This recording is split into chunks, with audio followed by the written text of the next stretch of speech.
Olá e boas-vindas a quem acompanha a nossa imersão de hoje.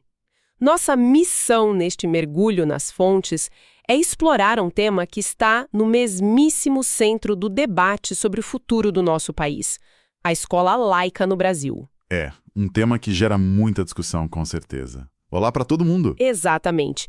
Como realmente funciona ou como falha de maneira espetacular a laicidade nas nossas escolas públicas. O grande objetivo da nossa análise aprofundada de hoje é justamente entender os desafios diários e as diretrizes necessárias para assegurar um ambiente genuinamente neutro para as crianças. Afinal, como a gente pode pavimentar um país laico de verdade para as próximas gerações?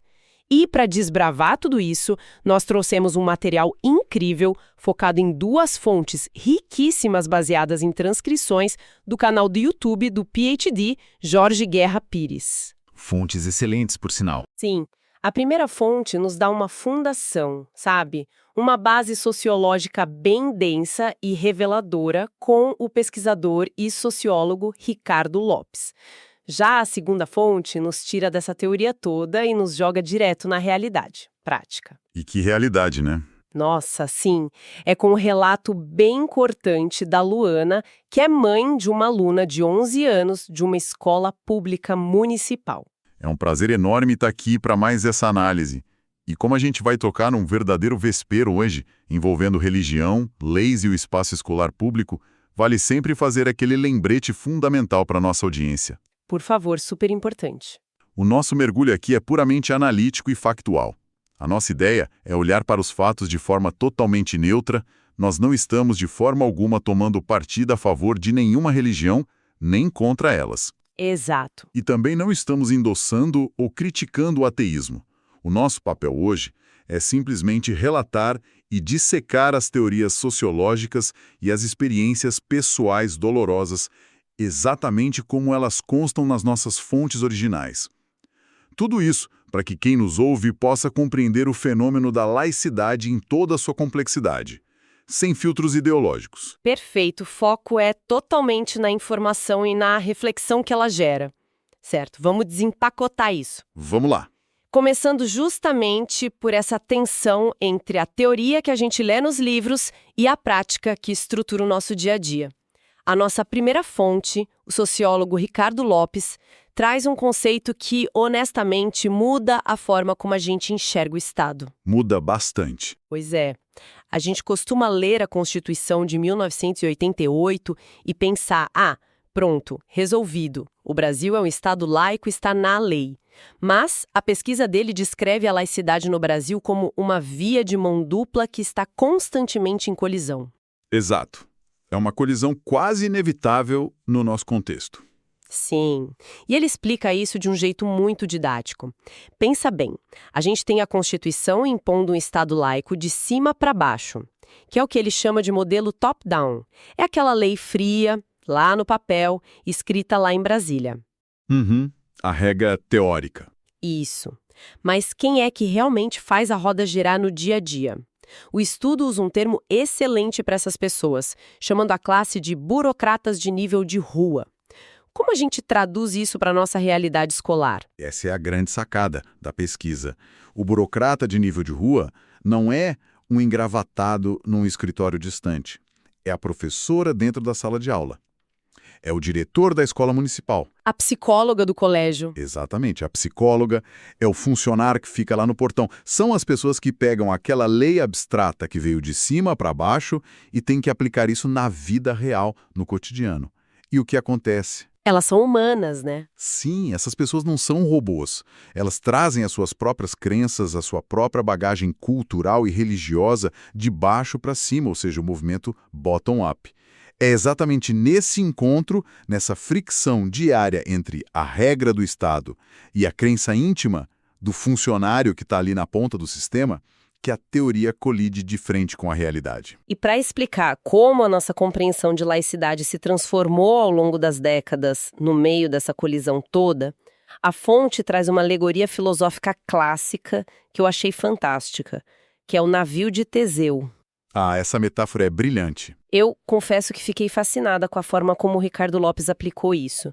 Você poderia destrinchar essa metáfora para quem está nos ouvindo? Com o maior prazer, porque ela ilustra perfeitamente o conceito. O navio de Teseu é um paradoxo clássico da filosofia que questiona o seguinte: se alguém tem um navio de madeira e, ao longo dos anos, vai substituindo cada uma das tábuas velhas por tábuas novas, quando terminar de trocar todas as tábuas, aquele ainda é o mesmo navio? Boa pergunta. E na laicidade, como isso entra? Trazendo isso para a laicidade, o navio original da laicidade foi construído lá no final do século XIX e início do século XX. O objetivo daquelas tábuas originais era muito claro: a secularização estrita. A separação total. Isso. Ou seja, a ideia era privatizar totalmente a religião, trancar a prática dentro das casas e das igrejas e manter tudo isso 100% fora da esfera do Estado. Era uma separação cirúrgica, pelo menos na intenção, né? Exatamente. Mas o tempo passou, a sociedade mudou. Hoje nós vivemos num mundo hiperconectado, barulhento e profundamente multicultural. As tábuas desse nosso navio mudaram completamente. Uhum. O que a pesquisa do Ricardo Lopes demonstra é que, hoje em dia, as pessoas enxergam a laicidade muito menos como um muro impenetrável de secularização e muito mais como um instrumento de tolerância multicultural. Entendi. O nome continuou o mesmo? Sim, o nome Estado laico permaneceu, que seria o nome do navio. Mas o significado que as pessoas comuns atribuem a ele foi totalmente reconfigurado. A laicidade passou a ser entendida não como a ausência de religião no espaço público, mas como a convivência de várias religiões. E é aí que mora o perigo invisível que a fonte aponta, não é? Porque isso nos leva a outro conceito central da nossa análise de hoje, que é o cristianismo difuso. Essa é uma expressão cunhada pelo pesquisador e antropólogo Emerson Jumbelli, que foi muito citada na conversa. Uma definição essencial para o nosso debate. Pelo que eu entendi, a cultura brasileira tem valores cristãos tão enraizados no seu DNA social que as pessoas muitas vezes nem percebem que estão impondo uma regra ou uma visão religiosa sobre as outras. Esse é o ponto crucial para a nossa audiência entender a raiz dos conflitos que a gente vai relatar hoje. O cristianismo no Brasil não é apenas uma religião. Ele formou a matriz cultural do país. É tão difuso que funciona como um gás invisível preenchendo o ambiente. Nossa, um gás invisível faz muito sentido. Para a imensa maioria das pessoas que estão imersas nessa cultura, pendurar um crucifixo numa repartição pública ou fazer uma oração cristã antes de um evento escolar não é visto como um ato religioso. Para elas, isso é simplesmente o normal, é o neutro, é o padrão estabelecido da sociedade, é literalmente o ar que se respira. É impressionante pensar nisso, porque tira a questão do lugar da maldade intencional, sabe? E coloca no lugar do ponto cego cultural. A pessoa que impõe não acha que está desrespeitando a lei. Ela acha que está apenas sendo educada ou seguindo a tradição de sempre. Precisamente.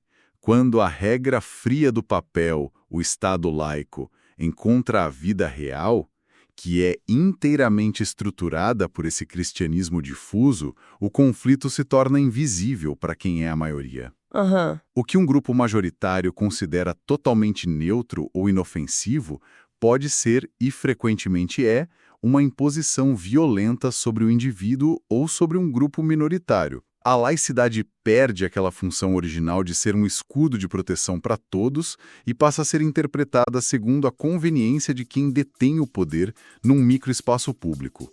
Uma sala de aula, por exemplo.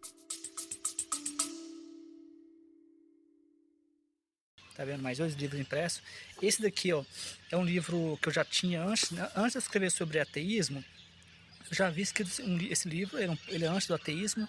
Você vê que ele ficou um pouco mais grosso. A nova edição está mais grossa, né? A primeira edição, que continua disponível, né? Eu mantive a primeira edição disponível. Ela também pode ser comprada, tá vendo aqui, ó? Essa aqui é a nova edição, né? Mas a primeira edição pode ser comprada. Só que a primeira edição desse livro, ele é mais focado, ele chama, só pra gente deixar documentado aqui, ele se chama Desinformação, Infodemia, Discurso de ódio e Fake News. Saiba o que são e como se informar online de forma saudável. Ele é um livro que nasceu, na verdade, eu tendo, né, eu como autor, eu tenho uma tendência a publicar livros em série, né? Ou seja, eu tenho uma tendência a publicar livros em sequência. Então, esse livro da desinformação, mais especificamente a primeira edição dele, nasceu de uma série de livros que eu vinha publicando sobre bolsonarismo, né, desinformação. Aí tem outro também. Esse especificamente, ele veio exatamente disso. Então, é tanto que a primeira edição, se você pegar a primeira edição, ela é muito focada no bolsonarismo, né? Ou seja, no nacionalismo cristão. Então, fala muito de informação. No segundo volume, esse novo agora que veio agora, né? Que é o novo volume agora, ele veio com uma pegada ateísta, né? Uma pegada do ateísmo, né? Então, o ateísmo ele aparece tanto como fonte de desinformação, que o ateísmo não está imune à desinformação e não está imune a espalhar disparos de desinformação. Então é o correto que a gente faça uma autocrítica, mas a boa notícia é que o ateísmo não tem, né, talvez uma boa notícia, não sei, é uma má notícia e boa notícia ao mesmo tempo, que o ateísmo não tem força coletiva o suficiente para fazer campanha de desinformação. A desinformação, na verdade, ela só funciona, ela só tem efeito se o grupo que espalha, que geralmente são religiosos, cristãos, evangélicos conservadores, se o grupo tiver força social suficiente para formar isso, né? Ou seja, criar trend tags, né? Ou seja, se não houver, se o grupo que está espalhando não tiver força o suficiente, não tiver coordenação o suficiente, não funciona. E é perfeitamente nessa transição da teoria acadêmica para a prática crua e dura que a nossa segunda fonte entra. Aqui é onde a coisa fica realmente interessante. Para ver como essas tábuas do navio estão rangendo na prática diária, a gente vai olhar para o que aconteceu com a Luana e a filha dela, a Ana, que tem só 11 anos de idade. Um caso muito emblemático. Demais. O relato acontece em Joinville, Santa Catarina, e a fonte faz questão de destacar o contexto. Joinville é uma região com uma esmagadora maioria cristã, beirando ali os 80% a 90% da população. Uma porcentagem bem alta. Altíssima. A Ana estuda numa escola pública municipal. Em tese, esse seria o ambiente que, por lei, deveria ser o retrato fiel e seguro daquele Estado laico de cima para baixo que a gente acabou de discutir. Sem dúvida. É o laboratório perfeito e, ao mesmo tempo, assustador para testar a resistência das nossas leis. Pois é. O incidente principal aconteceu numa sexta-feira comum. A professora da Ana simplesmente ordenou que toda a turma ficasse de pé para rezar o Pai Nosso no meio da sala de aula. Do nada, uma ordem direta. Exato. Só que a Ana, que sempre teve muito diálogo em casa com a mãe sobre os seus direitos e sobre liberdade de crença, optou por continuar sentada. Ela não desrespeitou ninguém, ela não fez barulho, ela apenas se recusou a participar na oração e permaneceu no lugar dela, quietinha. E a reação da professora foi imediata, né? Sim, a professora, representando ali o Estado, não aceitou a recusa. Ela deu um ultimato direto para uma criança de 11 anos. Ou a Ana se levantava para rezar com o resto da turma, ou ela iria direto para a diretoria. E a Ana, mantendo a calma, escolheu ir para a diretoria. A reação da escola a esse evento é um prato cheio e bastante indigesto, diga-se de passagem, para análise sociológica. Porque revela exatamente aquelas engrenagens do cristianismo difuso e dos burocratas de nível de rua operando na prática. Com certeza. O que disseram para ela lá na secretaria? Segundo o relato da Luana, quando a Ana chegou na secretaria, a primeira pessoa a abordá-la foi a psicóloga da escola. E a psicóloga, que deveria ser a figura de acolhimento e escuta, disse que a Ana estava fazendo uma tempestade em copo d'água. Nossa. Sim. Que todo aquele transtorno, todo aquele problema teria sido facilmente evitado se a menina simplesmente tivesse cedido e se levantado. É quase inacreditável. A culpa pelo constrangimento foi colocada inteiramente nas costas de uma criança de 11 anos que estava apenas quieta na dela e a direção da escola não agiu de forma muito diferente, certo? De forma alguma. A direção assumiu a clássica postura de passar pano para a situação. Eles tentaram minimizar a gravidade do ocorrido, justificando que a professora era uma pessoa mais velha, com anos de casa, e que ela havia se sentido pessoalmente desrespeitada pela atitude da aluna. Invertendo totalmente os papéis. Exatamente. A escola inteira se mobilizou para proteger o conforto emocional de uma adulta que quebrou a regra do Estado laico enquanto invalidava a criança que estava amparada pela lei. O que é fascinante aqui e triste ao mesmo tempo é a confusão enorme que as pessoas fazem entre os conceitos. A fonte gasta um bom tempo debatendo a diferença abissal entre o senso comum e o rigor jurídico nesses casos. Tem um ponto jurídico aí que eu queria muito que a gente deixasse o mais simples possível para quem nos ouve, como se fôssemos explicar para uma criança, que é a diferença entre intolerância religiosa e violação de consciência. Como o especialista explica isso no material? Excelente ponto. O que é fascinante aqui é como a lei enxerga isso. Vamos descomplicar isso porque é vital. A intolerância religiosa seria, por exemplo, alguém impedir uma pessoa de exercer a sua fé. Seria proibir um aluno muçulmano de usar seus trajes ou ofender alguém por usar guias de umbanda. Certo, isso é impedir a prática do outro. E a violação? A violação de consciência, que é o que aconteceu com a Ana, é o oposto. É forçar alguém a participar de uma fé que não é a dela, ou de rito nenhum, caso ela não tenha religião. A Constituição brasileira não serve apenas para proteger o direito de alguém ter uma religião diferente da maioria. Aham. Ela garante, com a mesma força, o direito inalienável do cidadão de não ter religião absolutamente nenhuma. E, mais importante, o direito de não ser exposto de forma coercitiva a um ambiente confessional, de reza, dentro de uma instituição que é pública e laica. A escola tratou a atitude da Ana como rebeldia infantil, quando na verdade aquela menina estava apenas exercendo e defendendo a própria Constituição. Isso me lembra muito uma outra metáfora genial que o sociólogo Ricardo Lopes traz da pesquisa dele na Universidade Federal do Rio Grande do Sul. É a metáfora do relógio de bolso. Eu achei essa imagem visualmente muito forte para explicar o que é aceito e o que é rejeitado no nosso convívio social. O que exatamente ele quer dizer com esse relógio de bolso no contexto da escola pública e da sociedade em geral? A metáfora do relógio de bolso é fantástica e surgiu após ele analisar mais de 5.000 respostas na pesquisa.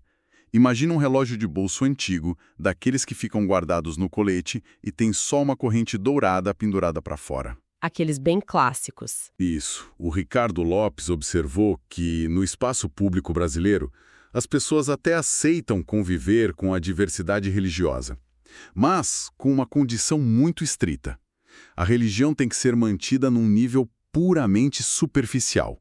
Você vê a cordinha dourada do relógio pendurada na roupa do outro, é super aceitável. Todo mundo sabe que a pessoa tem um relógio, ou seja, uma religião, e tá tudo bem. Exato. Certo. Então a pessoa pode usar um crucifixo ou comentar que foi ao culto no fim de semana, e isso seria cordinha. E quando a coisa complica? A coisa complica quando alguém tira o relógio do bolso, abre a tampa dele no meio do espaço público e começa a tentar explicar detalhadamente como as engrenagens funcionam para quem está em volta. Ah, entendi. O ambiente imediatamente gera um desconforto coletivo e essa pessoa é rotulada como alguém que está fazendo proselitismo de forma inadequada. E só para deixar bem claro para quem está acompanhando, proselitismo aqui é justamente essa tentativa ativa e insistente de converter o outro, de impor uma crença e tentar convencer quem está de fora a entrar para sua religião, correto? Perfeitamente. Mas o pulo do gato do estudo, e que se conecta brutalmente com a história da Ana, é o que acontece com quem não tem relógio nenhum. Vixe, aí é que a bomba estoura. Se tentar explicar as engrenagens já causa desconforto, afirmar publicamente que a pessoa não usa relógio algum, ou seja, declarar-se abertamente ateu, agnóstico ou sem religião, causa um verdadeiro curto-circuito social. Nossa! E o relato da mãe ilustra com uma clareza dolorosa como esse estigma atingiu a filha. A Ana é uma menina declaradamente sem religião e que possui uma estética mais alternativa para a idade, com cabelos coloridos e alguns piercings. E a fonte detalha como esse ecossistema escolar passou a enxergá-la depois do episódio, né? Exatamente. Por não ter o tal relógio, a Ana passou a ser vista e tratada por toda a comunidade escolar, e aí não só pelos colegas, mas pelos funcionários adultos, como uma adolescente rebelde, intrinsecamente problemática e sem limites morais. Só por não participar da reza. Sim, o estigma de ser aquela que não reza se sobrepõe completamente a todos os fatos objetivos e positivos sobre ela. O relato enfatiza que a Ana tinha um comportamento excelente, um desempenho escolar altíssimo e ótimas notas. Mas nada disso importava. A falta do relógio foi interpretada como uma falha de caráter incurável. Profundamente revoltante ver como o preconceito se disfarça de norma institucional. E a gente precisa destacar que os absurdos relatados pela Luana naquela mesma escola municipal não pararam de jeito nenhum no episódio da oração de sexta-feira. Longe disso. Foi uma sequência.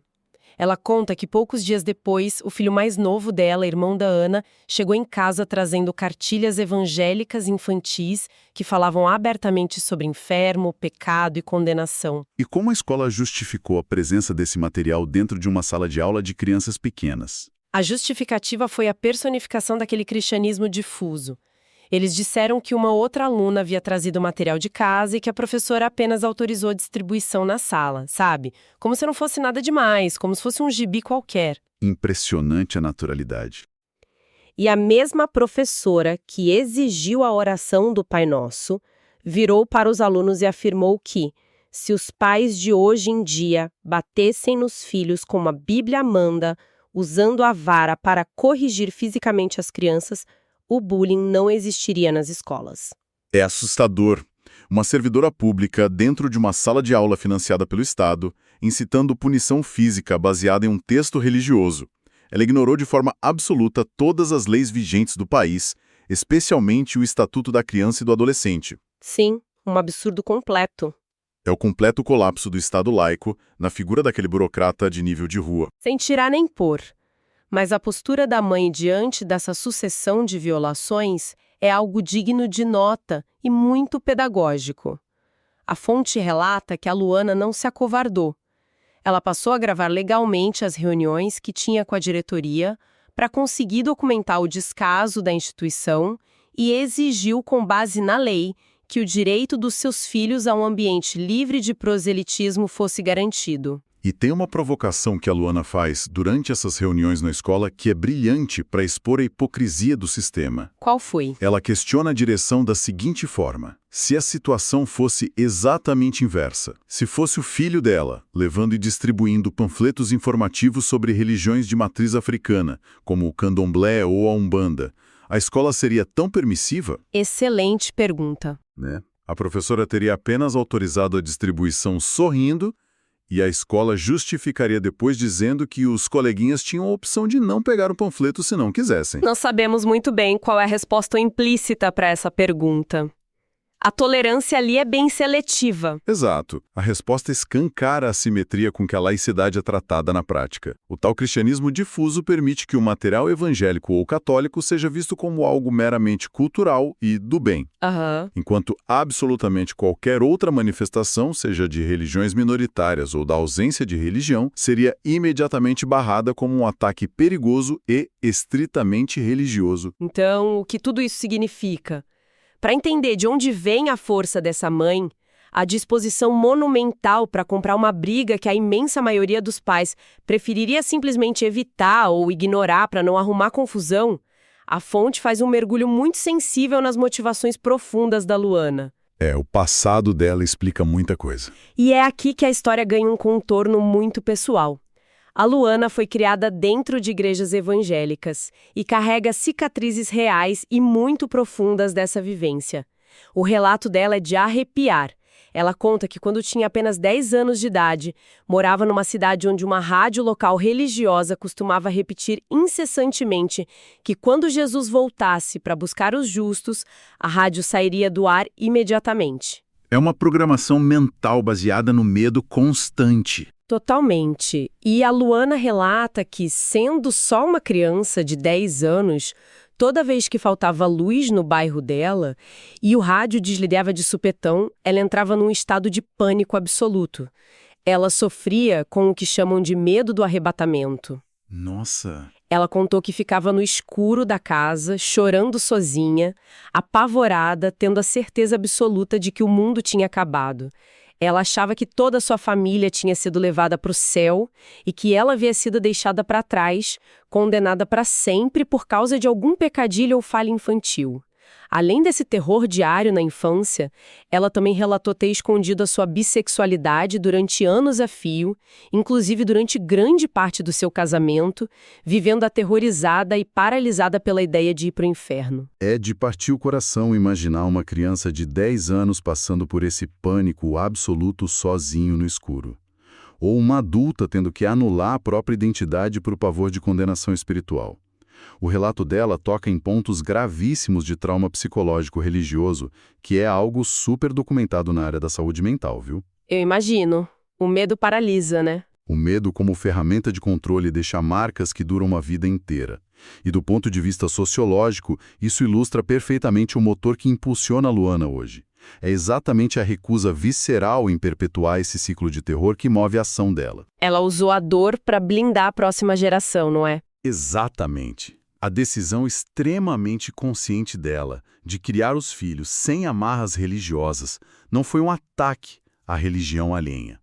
Foi uma decisão tomada para blindar os filhos desse terror apocalíptico e desse medo paralisante do julgamento eterno. A Luana escolheu focar em educar a Ana e o irmão para terem um pensamento crítico bem aguçado. E isso faz toda a diferença. Muita diferença.